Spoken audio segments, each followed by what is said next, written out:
ಎಲ್ಲ ಕಡೆ ನೋಡಿರ್ಬೇಕಾದ್ರೆ ನಮ್ಮ ಬಿಜಾಪುರ ಅಷ್ಟೇ ಅಂತಲ್ಲ, ಸೊ ಆಲ್ ಓವರ್ ಕರ್ನಾಟಕ ನೋಡ್ಬೇಕಾರೆ ಒಂದು ಫೇಮಸ್ ಆಗಿರೋದೇನಪ್ಪ ಅಂದ್ರೆ ಅಯ್ಯಂಗಾರ್ ಬೇಕ್ರಿ. ಸೊ ಇದು ತುಂಬ ಫೇಮಸ್ ಆಗಿರುವಂಥ ಹೆಸರು ಅಯ್ಯಂಗಾರ್ ಅಂತ.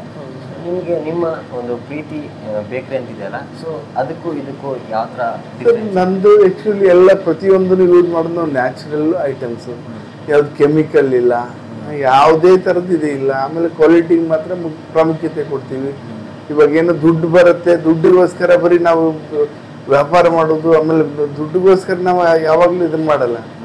ಕಸ್ಟಮರ್ಗೆ ಸ್ಯಾಟಿಸ್ಫ್ಯಾಕ್ಷನ್ ಆಗಬೇಕು, ಒಳ್ಳೆ ಅವ್ರು ತಿಂದರೂ ಕೂಡ ಅವ್ರು ಮತ್ತೆ ನೆನೆಸ್ಕೋಬೇಕು. ಅದರಿಂದ ಮಾತ್ರ. ಇವಾಗ ಬರೀ ದುಡ್ಡು ಮಾಡ್ಬೇಕಂದ್ರೆ ನಾನು ಬೇಕಾದಷ್ಟು ಮಾಡ್ಬೋದಾಗಿತ್ತು, ನಾವು ಅದಕ್ಕೆ ಆಸೆ ಪಡೋರಲ್ಲ.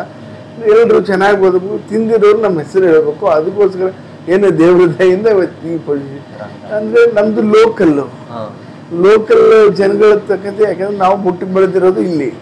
ನಮ್ಮ ಲೋಕಲ್ ಜನ ಯಾವ ಥರ ಇಷ್ಟಪಡ್ತಾರೋ ಆ ಥರ ನಾವಿದ್ದು.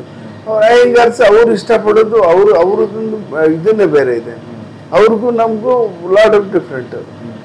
ನಾವು ಮಾಡೋದಕ್ಕೂ ಅವ್ರಿಗೂ ಯಾವುದನ್ನೇ ಹೊಂದಾಣಿಕೆ ಇಲ್ಲ. ಆ ಥರ ಇದೆ ರೀ.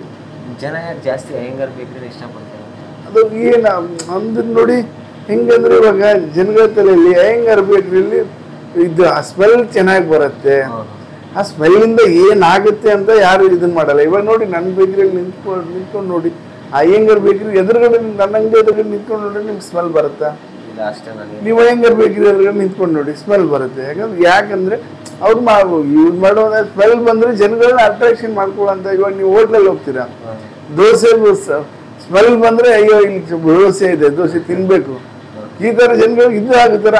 ಆ ಥರ ನಮ್ಮ ಹತ್ರ ಆ ಥರ ಯಾವಾಗೂ ಸ್ಮೆಲ್ ಆಗಲಿ ನೋಡಿ. ಸ್ವೀಟ್ಸ್ ಮಾಡಿಸ್ತೀವಿ, ಬೇಕ್ರಿ ಐಟಮ್ಸ್ ಮಾಡಿಸ್ತೀವಿ, ಯಾವುದಾದ್ರೂ ಕೂಡ ಯಾವುದಕ್ಕೂ ಕೆಮಿಕಲ್ ಆಗಲಿ ಆ ಥರದ್ದು ಯಾವುದೂ ಏನು ಯೂಸ್ ಮಾಡೋದು.